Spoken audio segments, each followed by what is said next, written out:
Assalamualaikum warahmatullahi wabarakatuh. Perkenalkan, nama saya Fajira Oda dengan NIM 2204040023. Di sini saya akan menjelaskan tentang materi Sistem Informasi Akuntansi pada bab 1 dan 2. Langsung saja pada bab 1, yaitu dengan judul Sistem Informasi Akuntansi, sebuah tinjauan menyeluruh. Sistem adalah serangkaian dua atau lebih komponen yang saling terkait dan berinteraksi untuk mencapai tujuan. Bagian besar sistem terdiri dari subsistem yang lebih kecil yang mendukung sistem yang lebih besar. Kita lanjut pada kebutuhan informasi dan proses bisnis.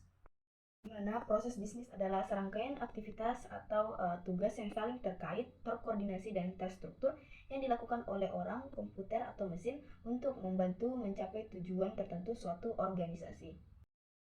Nah, di dalam proses bisnis ini terdapat 5 siklus proses bisnis atau siklus transaksi.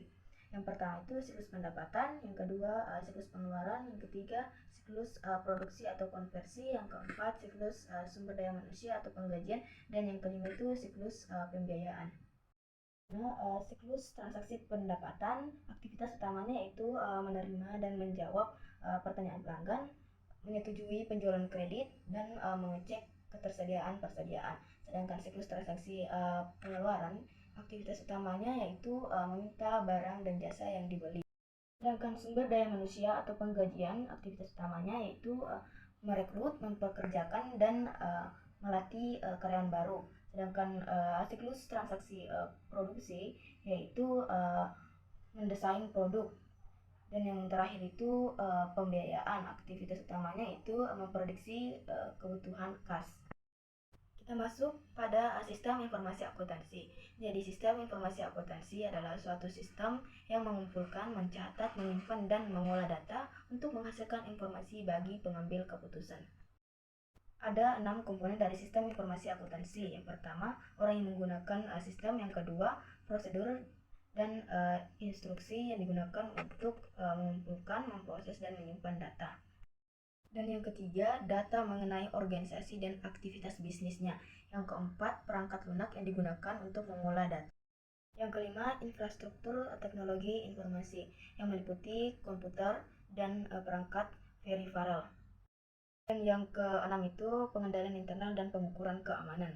Kita lanjut pada bagian bagaimana SIA dapat menambah nilai pada organisasi. SIA yang didesain dengan baik dapat menambah nilai untuk organisasi dengan cara yang pertama meningkatkan kualitas dan mengurangi biaya produk atau jasa. Kedua, meningkatkan efisiensi. Yang ketiga, berbagai pengetahuan. Dan yang keempat, yaitu meningkatkan efisiensi dan efektivitas rantai pasokannya. Yang kelima, meningkatkan struktur pengendalian internal. Dan yang keenam, meningkatkan pengambilan keputusan. Kita lanjut masuk pada peranan SIA dalam rantai nilai. Rantai nilai yang terdapat 5 aktivitas utama yang secara langsung memberikan nilai kepada pelanggan, yaitu yang pertama logistik inbound, yang kedua operasi, yang ketiga logistik outbound, yang keempat pemasaran, yang kelima pelayanan.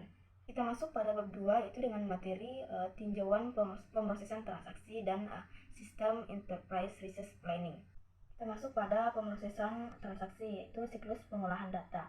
Nah, siklus pengolahan data ini terdiri atas 4 tahap. Yang pertama itu input data, yang kedua penyimpanan data, yang ketiga pengolahan data, dan yang keempat output informasi. Yang pertama itu input data. Langkah pertama dalam pemrosesan input adalah mengambil data transaksi dan memasukkannya ke dalam sistem, di mana proses pengambilan data biasanya dipicu oleh aktivitas bisnis. Data harus dikumpulkan dari 3 segi setiap aktivitas bisnis, di mana yang pertama itu setiap aktivitas yang menarik, yang kedua sumber daya yang dipengaruhi oleh setiap aktivitas, dan yang ketiga orang yang berpartisipasi terhadap aktivitas. Selanjutnya yang kedua yaitu penyimpanan data. Data perusahaan adalah salah satu sumber daya yang paling penting. Relevansi data tidak menjamin bahwa data tersebut berguna. Terus yang ketiga yaitu pengolahan data. Nah, setelah data aktivitas dimasukkan ke dalam sistem, mereka harus diproses untuk menjaga arus database. Ada 4 jenis aktivitas pengolahan data. Yang pertama itu membuat, yang kedua membaca, yang ketiga memperbarui, dan yang keempat menghapus. Terus yang terakhir itu output informasi. Langkah terakhir dalam siklus pengolahan data adalah output informasi.